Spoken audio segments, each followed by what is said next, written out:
Hey everybody, what is going on? Hexlex here. I got another Master Duel video for you.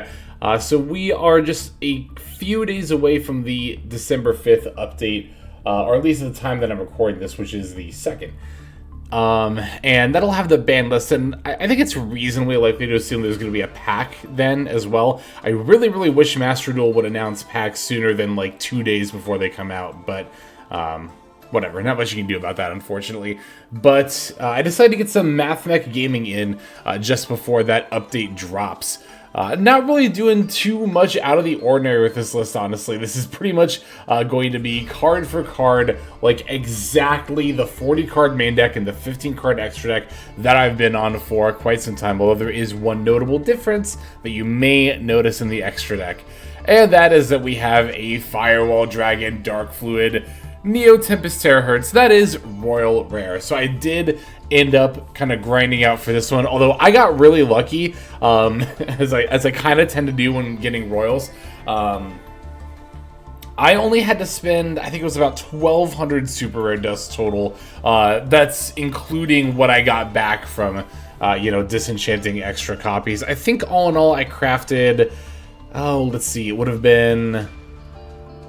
Oh gosh, let me think about this for a second. So 2040, and then that would have been, math, 70, was it 70 copies? I think 72. No, it was more than that. No, it was 72. Yeah, it was 72 copies total to get to the Royal one. Very glad to have pulled this.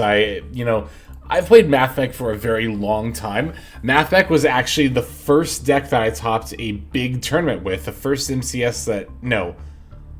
MCS that I played in I topped that with Mathmech, yeah. And yeah, I really like the deck, and I'm very glad to have gotten one of the flagship cards for it as a Royal Rare. It's also a gorgeous looking Royal. I think the art for the Terahertz goes very well with the like shatter foil effect. Oh, it's so nice. But yeah, so I was trying out quite a few things last time in the previous Mathmech build. Of course, we were trying out the Final Sigma, and I'll just say this because it was the conclusion I came to after testing this card again in the previous video. But also, I get asked this, I feel like, just about every time I post Mathmech of, do you think Final Sigma is good?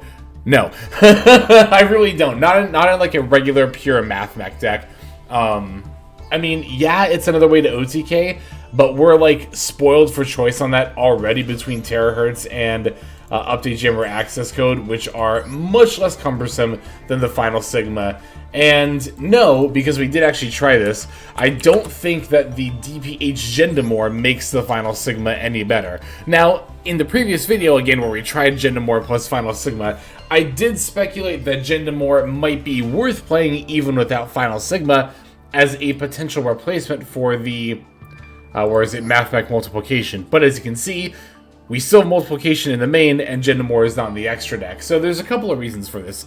The main reason, well, I don't know, they're actually about equal factors now that I really think about it.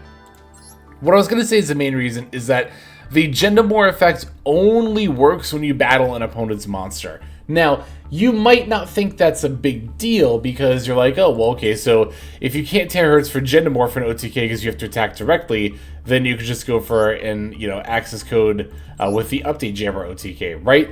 In theory, yes, but honestly, there are some lines where due to your opponent's disruption or due to your particular hand/board state, you can only go for the Terahertz. Like, you don't have the ability to get two, level 2 or higher Cyberse monsters as part of your combo line.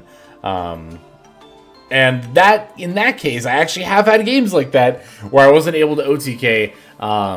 Particularly, I had a game where I was under Maxi in this situation, and I ended up not being able to OTK and also giving my opponent like a 12-card hand. So, although it sounds niche, I think this is a much more common situation than it might seem. But the other reason I think might even be a bigger reason now that I think about it is that we actually value the main deck space a lot higher than the extra deck space. And listen, I really don't like playing Multiplication. This card does feel sometimes like it's glued to your hand and is really just not great outside of exactly dumping off of Terahertz for an OTK. But it's a lot easier to make room for it in the main deck than it is to make room for Jindamore in the extra deck. Now, you could just drop, in my case, the second Splash Mage and use your one flex spot for the Jindamore, but even if you're not on second Splash Mage, I think there are much better uses for the second flex spot. Another pretty common, or relatively common one, is Link Spider. That lets you play through Nibiru a little bit better. I've seen builds on a second G-Golem. That's actually not bad at all, if you are able to go into the transcode, because you'll get disrupted on the G-Golem quite a bit. I know that from experience. Also, there are some hands where you can kind of like weave G-Golem into like even a turn 1 combo line, and it wouldn't be bad except for the fact that you're only playing one. Playing a second G-Golem is definitely not so different from playing a second Splash Mage, but the reason I like the second Splash Mage in particular is that if you get disrupted on Splash Mage, like if they Valor or Impermit and you have to end your turn there, and then they like battle over or destroy Splash Mage, or if they like Gamma Splash Mage and you're only playing one, it becomes extremely difficult to win the game at that point. Because at that point, in order to make either Access Code or Terahertz, you have to make a transcode using 3 monsters, because you'll no longer have a nice Link 2 bridge up to it, right? And that's a big ask. That's honestly a pretty huge ask. So basically, I think that the second Splash Mage is going to win you more games than the second G-Golem, or what was the other one I was talking about? Jindamore. There's another one too that you sometimes see. Oh, Packbit at Ignister. Or not, it's Enigmatic Packbit. Enigmatic Packbit. That one I'm not the biggest fan of either. Although, of course, you probably play that in the slot of Mirror Logic Aggregator, which I do think does end up being the better card for its ability to negate. But yeah, no. Oh, you know what? Shoot, there is actually one difference in the main deck of builds that I've played. I mean, this was in the build last month, but in builds of the months before, we have been playing Gachiri at Ignister. I do like this card quite a bit in a post-Tenpai meta, because if you are able to get the setup for it, you can dump this off of the Terahertz potentially, and then bring it back. Well, yeah, and then you bring it back and then link it off, and then you can activate this effect and then target the Terahertz. And what this does is it allows you to have an unaffected Terahertz during your opponent's turn.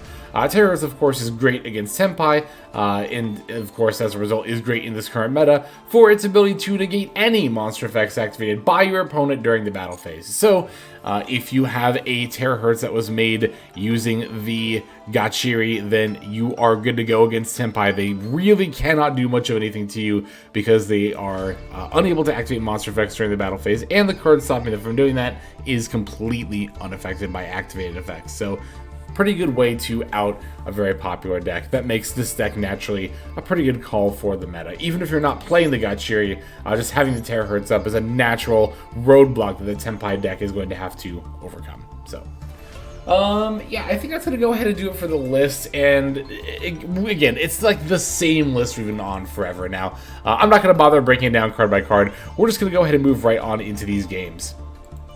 Alright, so our first opponent is going to be on Mikanko.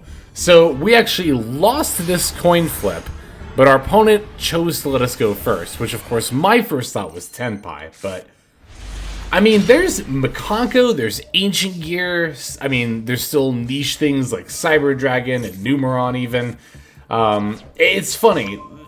You're at this point in the metagame, you're more likely to go first than at any other point in the meta, and it's not even just because of Tenpai. Of course, Tenpai is a huge contributor to that, but I'm going to do a pretty standard Mathmech combo line here, except I did open Superfactorial, meaning I can add Equation off of Circular, which means that I can actually go into Heat Soul in addition to the Terahertz. If you're ever able to do that, that is always excellent, and it's really not that hard either.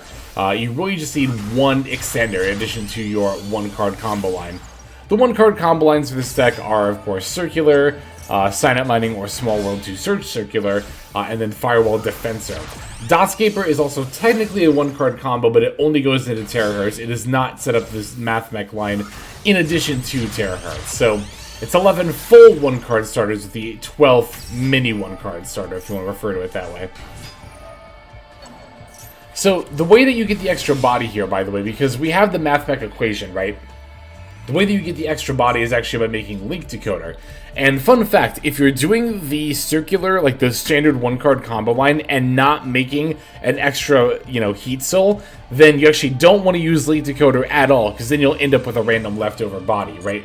Basically, if we didn't have Equation in hand, we'd just be ending on the Terahertz plus the random Splash Mage. Now, you could use Terahertz to dump the Dotscaper, and then during your opponent's draw phase, dump the D-Save Worm. That is a thing you could do to still one-card combo and on Terahertz, Heat Soul, plus Super Factorial. However, I tend to value the Aggregator more highly than the Heat Soul. It's really, really hand dependent though. There are some hands where the Heat Soul, like, okay, in this hand in particular, right, if we hadn't opened our combo line by using Small World, if we had instead used Sident Mining and had an extra leftover Small World, then you could argue for Heat Soul being better than Aggregator, because if Heat Soul draws any monster, you could Small World into a Maxi or another hand trap, right?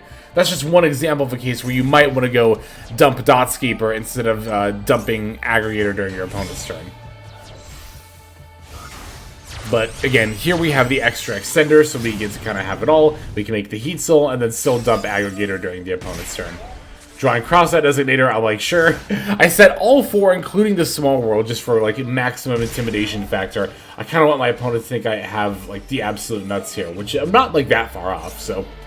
As soon as I saw Hidden Armory, I'm like, yep, that's Mikanko. They get Reflection Rondo, which they actually equip to my Heat Soul. I'm like, yeah, that's fine. Next, going for Aberresque on Terahertz, and that's where I'm going to Super Factorial, bringing back my 3 Mathmech monsters, and then, of course, I'm going to use the Diameter, or the, Diameter effect, too, of course, but also the Laplation effect. Laplation effect I'm going to use on Aberresque here, because, of course, if I use it on the Rondo, it's just going to remove the Heat Soul. I was actually very worried that they were going to use the Rondo on the D-Save, or the Terahertz here. Then I probably would have, I don't know. There's part of me that thinks that I probably would have had to have used D-Save Worm there. Because if they threatened to remove the Terahertz, then that's an issue for me. Also, I want to point out that I got really lucky with my Laplation snipe here. I had a Lava Golem, which would have been very, very devastating if they'd have been, able to stay in my opponent's hand. They could have distributed my Terahertz and the Laplation, which is probably what they were planning to do. And then at that point, I would have been hard relying on Call by Cross-Out and Nib to let me live here. But yeah, they're going to go for a prep. I'm just going to D-Save Worm that. No need to save that for a Call by anymore. And then our opponent's going to concede right here. So... yeah, I wanted to start off with the game where we lost our coin flip first, and I feel the need to point that out, because, like, I feel like, I mean, it's a comment I get every now and then, but, like, I feel like more and more lately, I'm, seeing the comment of, like, hey, all of your games are going first in this video, and it's like, yeah, because going first happens a lot in this meta. Like, if you pay attention to a lot of those videos where people say that, I do end up losing the coin flip in at least one of the games, so I wanted to make sure I point that out here. Anyway. We are going to go ahead and just go right into our next duel here. And this next duel is going to be against Tenpai. We did win this coin flip, though, so I didn't necessarily know that it was going to be going up against Tenpai. However, I will say, when Tenpai makes up, like 22% of the ladder, it's pretty reasonable to expect that you're going to face up against it a good amount of the time. Here we opened the Firewall Defensor, which I was very, very glad to see alongside the Parallel Exceed.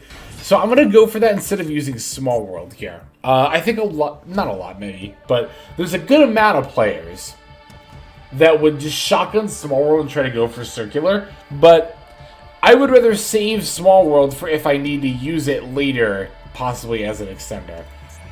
So once Defensor is activated, my opponent rather is going to have the Ash Blossom. And you'll notice that I'm going to activate the Parallel Exceed. Again, you might think that it would be, just activate Call by here, right?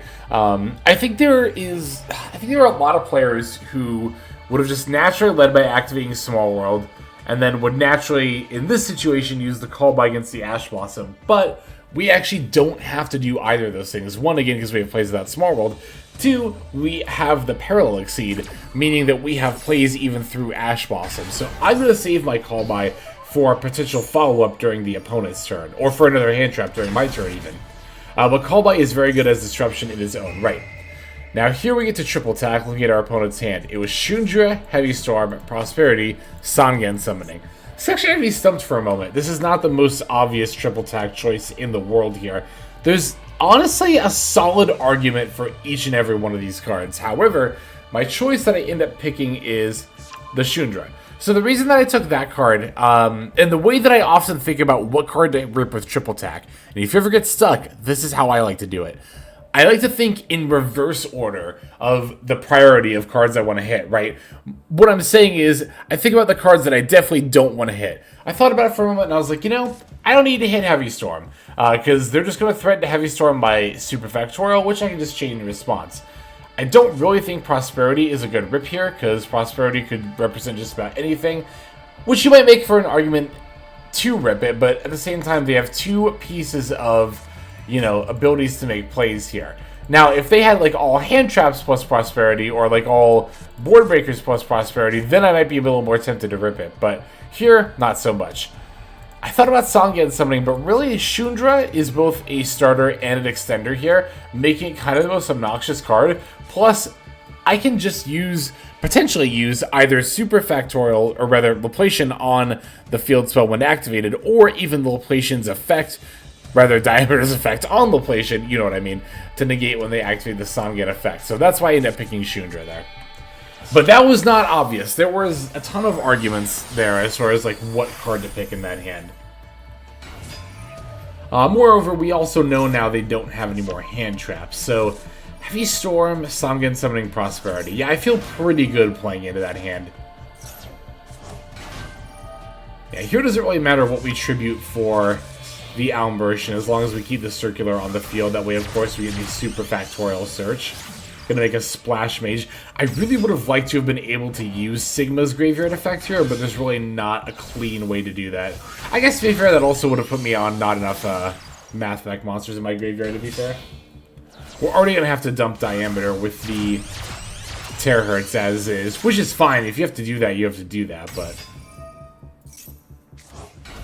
yeah, so Link Decoder, Link Decoder comes back, bring back the Splash Mage. Gonna link off everything to make the Terahertz. Now, we do have to send off the Diameter, but I'm not going to do it on my turn. I'll do it on my opponent's. On my turn, I'm going to send Dotscaper. Now, this is a hand where I am prioritizing making the Heat Soul over dumping, like, Aggregator, potentially, or even the D-Save Worm, because I have the Small World in particular. Although, to be fair, I end up with Maxi, which is probably just what I would have Small Worlded for anyway, so I'm like, okay, that works, but... yeah, because otherwise I would have dumped Diameter here and then D-Save Worm during the opponent's turn. But again, sometimes you do actually value dumping Dotscaper and making Heat Soul above, having that negate, right? Now, you'll also notice that I use Link Decoder here. I guess it's banished now, yeah.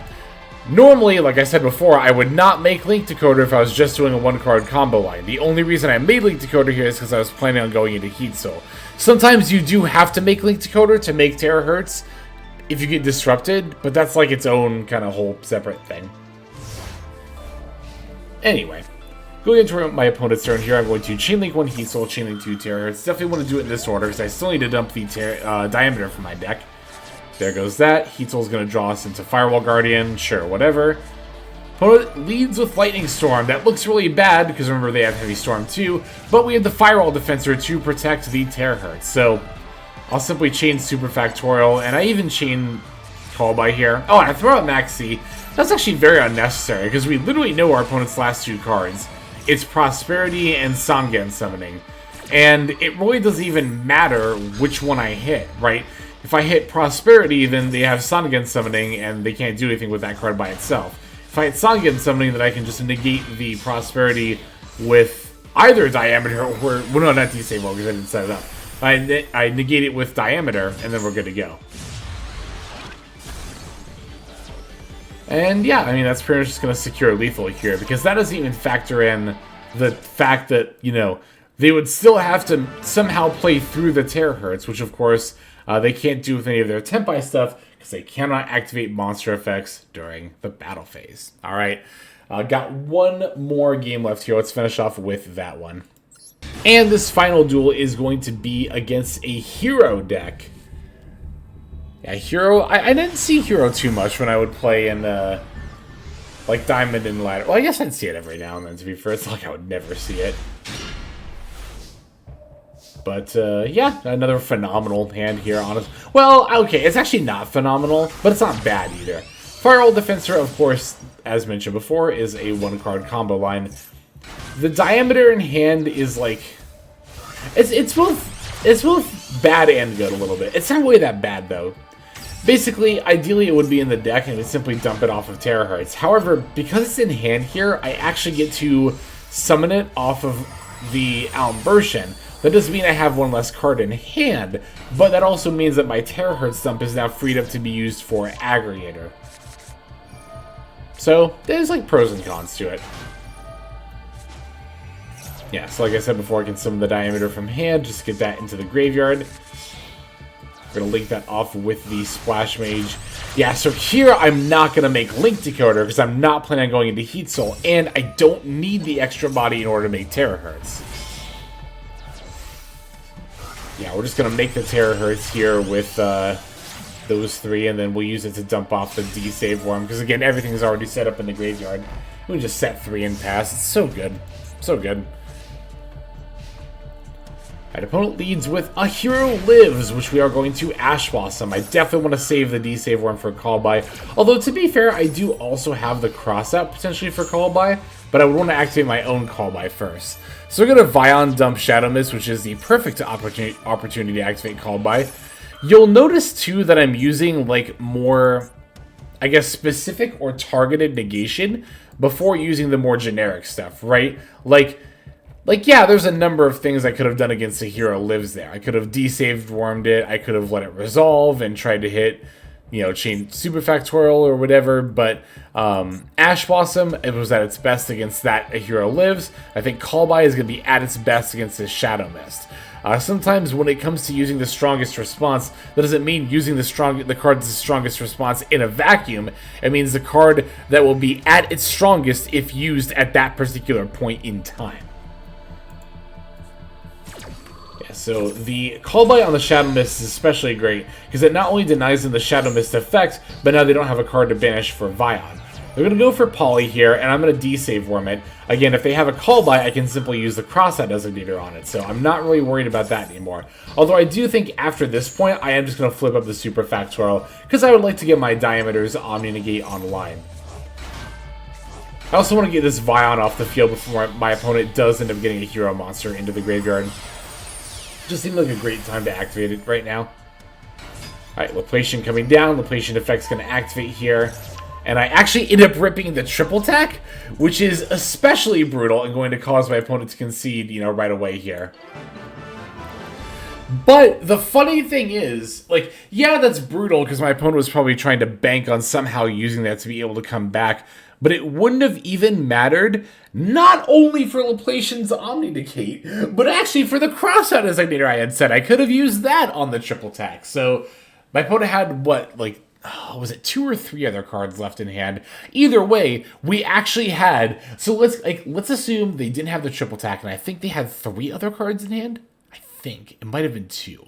But even if it was 3, we had 3 points of interaction for those 3 cards. We had the, we would have had the Cross-Out for the triple tack, which would have been one of them. We would have had the Laplacian Omni-Negate for one of the cards, and Terahertz still had not used its effect that turn, meaning we still could have sent Aggregator, which could have negated yet another card. So, Mathmech is just so disgustingly good. Oh, I love it.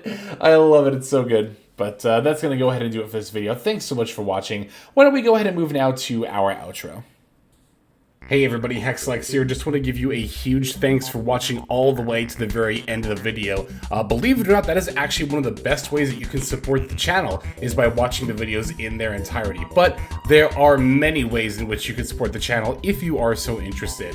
The names that you're seeing on screen here, I gotta give an extra special thanks to, because these are people who have chosen to either become a member on YouTube, which if you're interested you can do as well via the join button next to the subscribe button down down there, or have signed up over on Patreon and become members there. Link to that is going to be in the description below. Without the support that is being offered by, again, all the people that you're seeing on screen right here, I would not be able to take the time to dedicate to uploading daily YouTube videos. So thank you so very much. But there are also other ways you can support as well. Again, link to the description below. If you like my deck tracker that you'll see in a lot of my videos, the Untapped Companion, you can download that for free, and if you use my affiliate link down there, then that also goes a long way towards supporting the channel. That's, again, free. So is subscribing here on YouTube. That's also free and a huge way to support. You can also check out Twitch, once again linked in the description below. Following and subscribing over there will not only support as well, but also give you notifications of when I go live if you want to catch some of the live streams. But really, no matter how you choose to support, it all adds up, and it all definitely means the world. So thank you, each and every one of you. For now, this is Hexlex. I'm going to be signing out. But more than that, I'm hoping that you have a fantastic day.